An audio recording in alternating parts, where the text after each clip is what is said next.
stellar world of Italian football, Milan's San Siro looms larger than most, home throughout the years to some of the world's finest players. Yet one man has come to symbolise one half of the city more than any other. You're talking about a symbol, you're talking about a player who represents an era, and you're talking about someone who should be imitated. Few players can boast of a career spanning 3 decades at the very highest level. Fewer still are loyal to just one club. His association with the club is a fairy tale, really. One of the finest defenders football has ever produced, this true legend of the game has become the very embodiment of this truly legendary club. He's a real Rossonero. His soul belongs to Milan. The club, of course, is AC Milan, and the player is Paolo Maldini.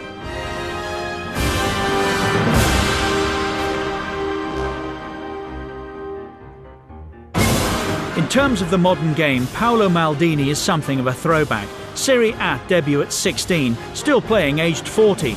More than 1,000 career appearances, capped 126 times by his country. Ability, agility, strength and spirit. Nearly 30 years at the very highest level in one of football's toughest leagues. Undeniably a giant of the game.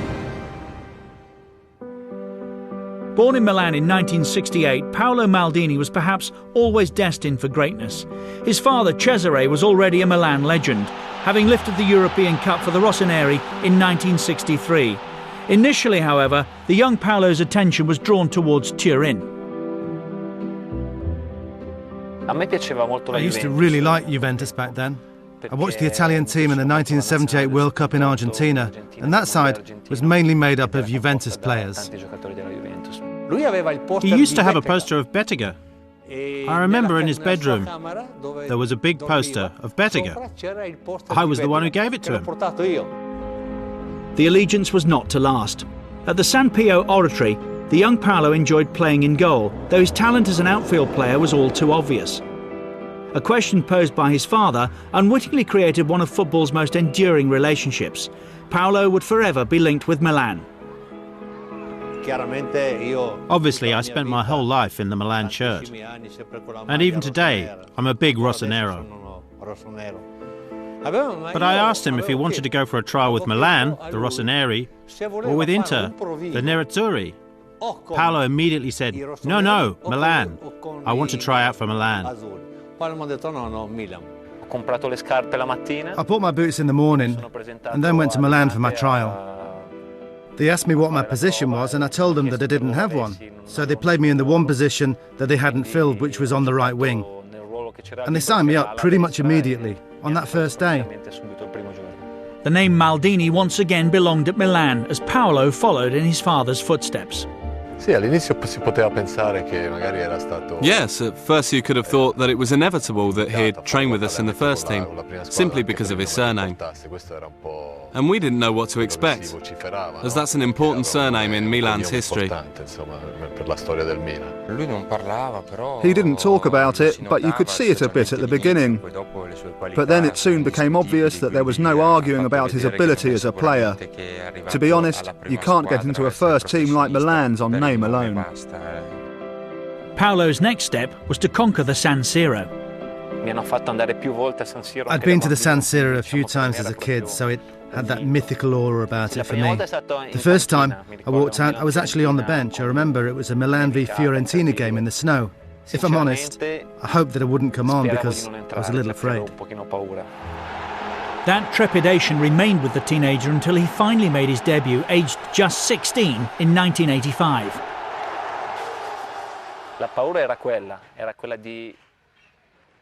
That was scary, but the idea was always to be good enough to play at that level.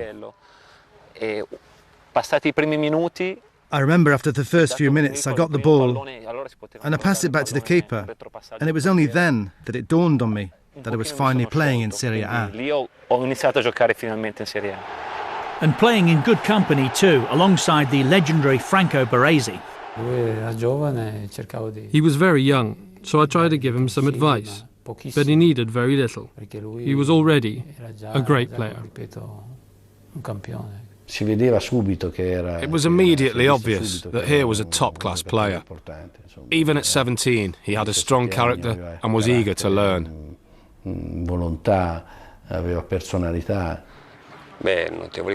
His notable qualities were his physical strength and his running. Playing at full-back, he managed to make the left wing his own and made everything look so easy in his own unique way.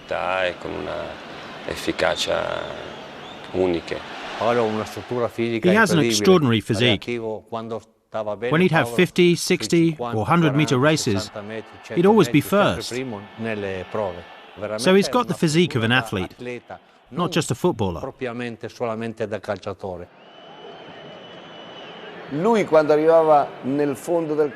When he got up the field, he didn't just kick the ball anywhere, he'd cross it perfectly to a teammate. So he had this great talent, great balance and great technique. As a result, he was a complete player. In 1986, with Milan on the verge of bankruptcy, Silvio Berlusconi arrived as president with the sole intention of transforming the Rossoneri into the greatest team in the world. A year later, Arrigo Sacchi was appointed as manager. If I compare him with his predecessor, Mr. Liedholm was much more focused on the physical side of our game, but less on the mental side. So Sacchi taught us to be unbelievably focused, to think about football all the time, and it was very stressful.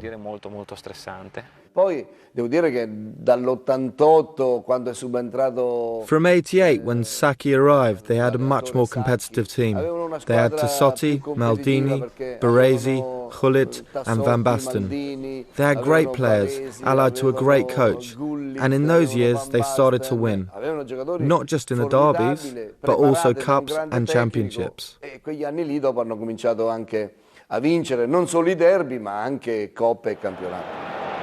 As the rest of the world looked on in envy, somewhat unusually, it was not only the forwards who attracted all the attention. The spine of that team was very important. The defence was extremely strong. We managed to become a very well-drilled unit. In that defence, all four of us were able to move in the same way or read the game in exactly the same way. I think that was our success. And it wasn't even just the four of us either. There were five, as Filippo Galli was also part of that defence. It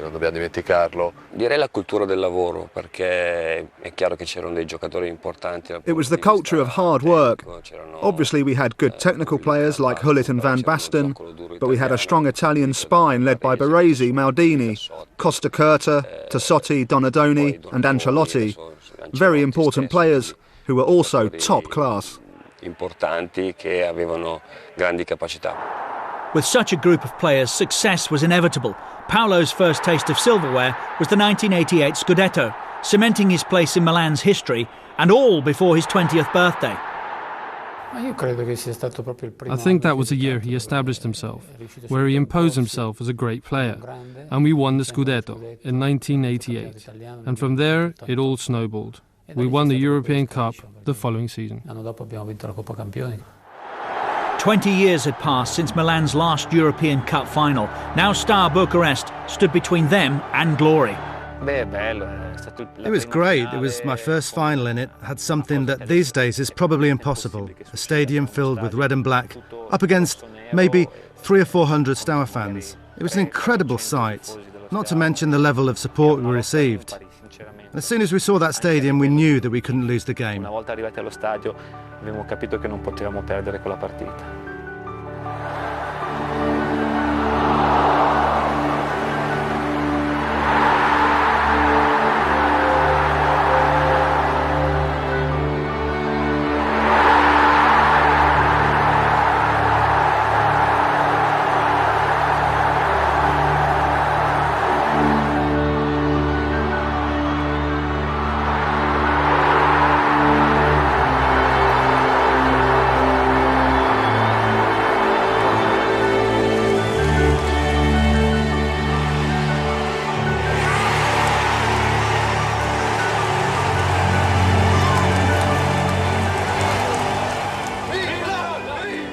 Berlusconi's dream was becoming reality.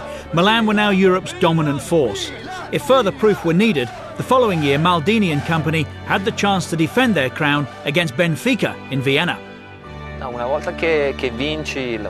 Once you win the Champions League or any championship, you always hope to win again. But you know it gets harder and harder to win them. The fact of having won one, though, completes you as a footballer. I think in those years Paolo became a true Milan player, a really important player who would then make his mark with the national team. Still only 21 and a double European champion, Paolo was indeed an established international.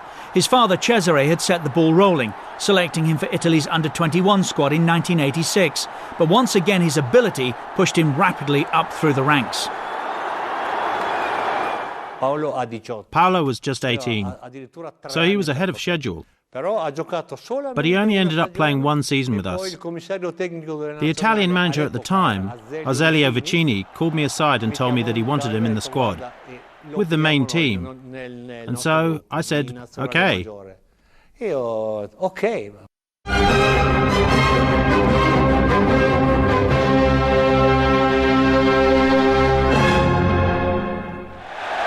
Paolo's first full international tournament was Euro '88, where Italy reached the semi-finals, only to lose to the USSR. In 1990, this time as the host nation of the World Cup finals, Italy again reached the semi-finals. The opposition was Argentina. The venue was Napoli's San Paolo Stadium, home of Diego Maradona. It was Paolo's first experience of a penalty shootout, but it wouldn't be his last. I think in that World Cup we deserved to get to the final. We played so well.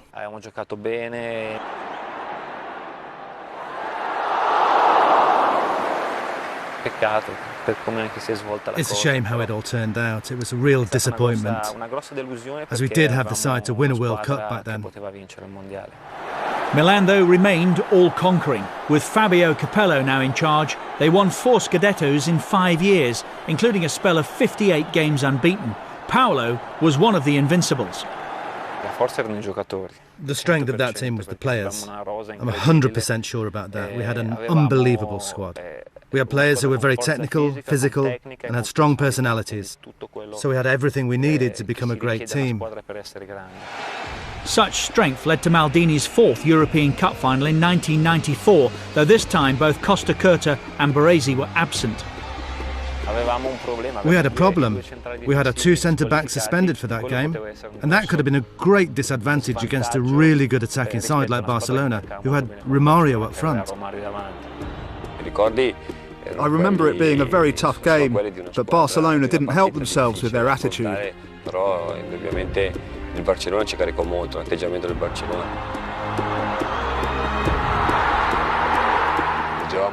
They were treating the game as if it would be a stroll in the park, rather than a Champions League final against a team who'd already proven how good we were over the previous years.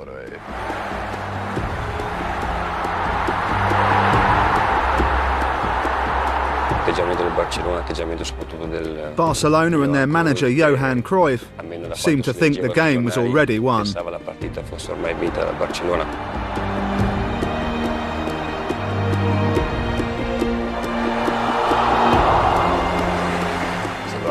One of their directors had his photo taken with the cup before the game. We read the papers. We were gobsmacked.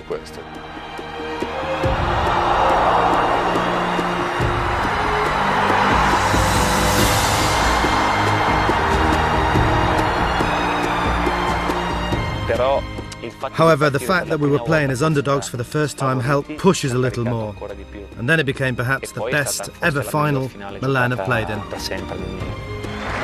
There was international heartache, though, in the World Cup final that same year. A pattern was beginning to emerge. We never had the best of luck with penalties.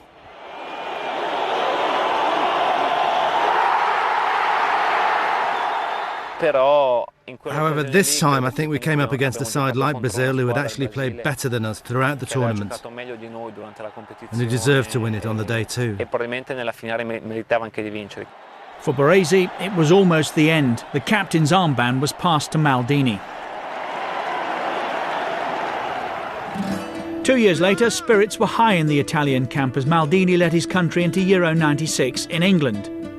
Reunited with his former mentor, Arrigo Sacchi, Paolo revelled in the captaincy. As relaxed and as accommodating as ever, he still remained focused on all things Italian. Voglio chiederti una cosa, e se puoi rispondere in inglese? Perché... No. Assolutamente? Assolutamente. Anche se ti chiedo la domanda? No. Dico no. Ma per la pubblicità la fai? No. Ok. Despite the captain's typically spirited performances, the tournament ultimately ended in disappointment for the Italians. Another crucial missed penalty meant they failed to progress beyond even the group stage. Back on the home front, Milan too were struggling, and even Maldini himself didn't escape the wrath of the fans. I think that the lion's share of the responsibility fell on the older players' shoulders. If you had to find a scapegoat, then we were the ones who were singled out, but we knew full well that the problems lay elsewhere. There are a lot of changes made, mainly due to the Bosman law, and a lot of players joining for free, and a lot of foreign players joining too. So this changed the philosophy of the club a little bit.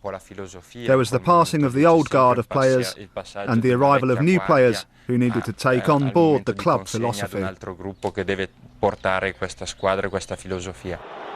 For Maldini, respite from Milan's woes came in the shape of his third World Cup, and France '98 was a family affair.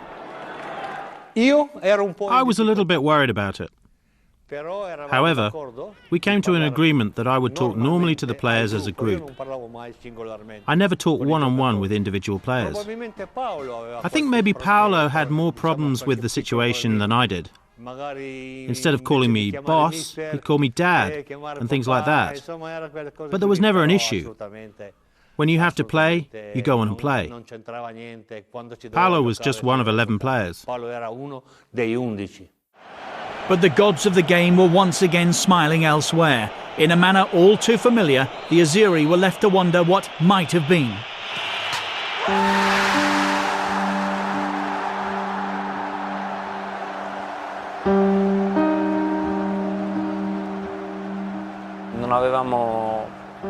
I don't think we were as strong as the sides in '94 and '90, but even then, if it wasn't for that defeat against France, we would have been up against Croatia in the semi-finals, and the door to the final would have been wide open.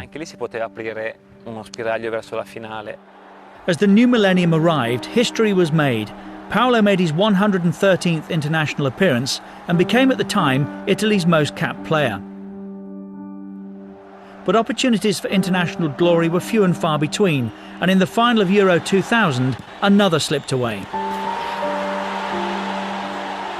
Once again, France were the victors, this time courtesy of David Trezeguet's golden goal. I think maybe that team was a little weaker than before. We'd given everything we could give. We had to accept the result, even if it wasn't the right one. Sadly for Maldini, such a result remained forever elusive. In 2002, the World Cup in Japan and Korea proved to be his international swan song, and not a happy one, as once again Italy was struck by the curse of the golden goal against the hosts, South Korea. That was horrible. A horrible exit. A ridiculous game. It was just a really bad memory there. In part because of the atmosphere out there in the Far East. It was totally different to what we were used to from the football fans, in the way they supported teams and so on.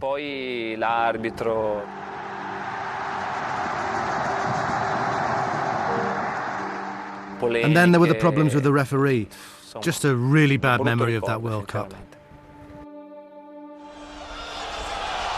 Immediately following the tournament, after 14 years, 126 caps and 7 goals, Maldini announced his retirement from international football.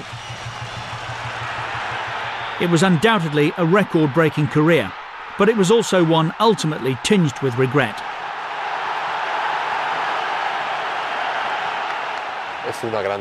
It was a great disappointment for him. Paolo never achieved what he should have done with the national team, even if he did get to a final. In all the World Cups I played in, Italy have always been one of the main contenders. But there is such a small difference between winning and losing. At international level, I think Paolo has been one of the all-time greats. Not just in Europe either.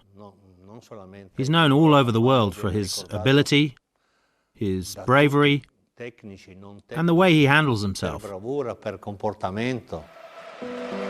Italy's loss was Milan's gain. The captain returned to his club, determined to lead them back to European glory. Defeats in 1993 and 95 had not been forgotten, and the Champions League final of 2003 brought together two of Italy's biggest clubs. It had been a long time since we were one of the big hitters in the Champions League, so we immediately realised the importance of the occasion. The final went to penalties.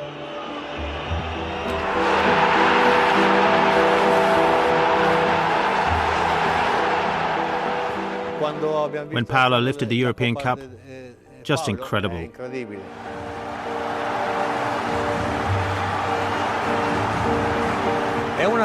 It's something exceptional for both of us to have lifted the European Cup, and then both of us doing it in England too. Incredible.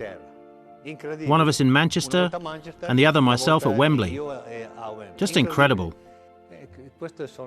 These are emotions that the good Lord gives us only occasionally, that go beyond football.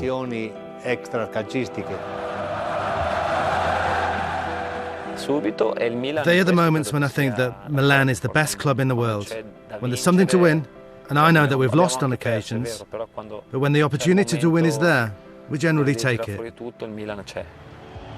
One such opportunity not taken by Milan came 2 years later against Liverpool in Istanbul. Paolo's 7th European Cup final saw him make his mark early in one of the most astonishing finals ever.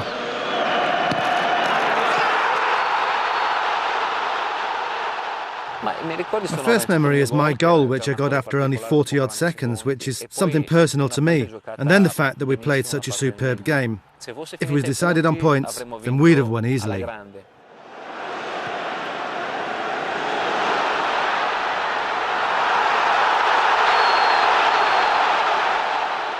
But I'm afraid fate wasn't with us that day. The second half saw Liverpool stage an incredible comeback. From 3-0 to 3-3 in 6 remarkable minutes.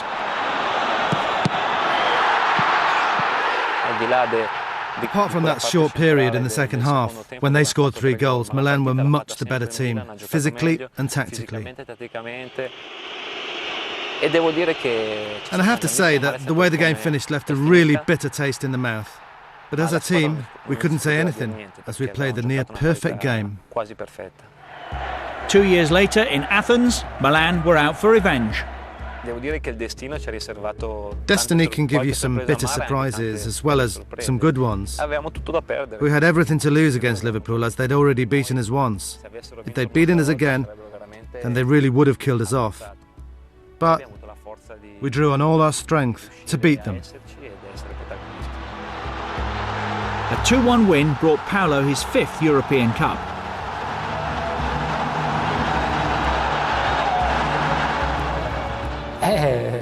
That's the difference between normal players and world-class players. Paolo Maldini managed to win the Champions League at nearly 39 years old, because he is an incredible athlete and an exemplary professional.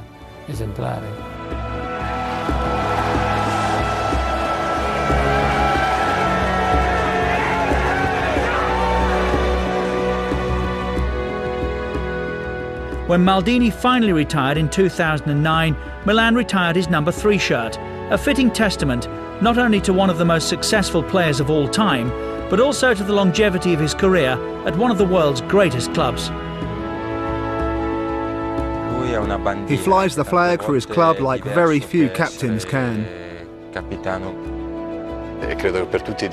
So for all the players who come here, even Ronaldinho, one of the last big names to sign, they all want to see Maldini. Because when you think of Milan, you think of Maldini.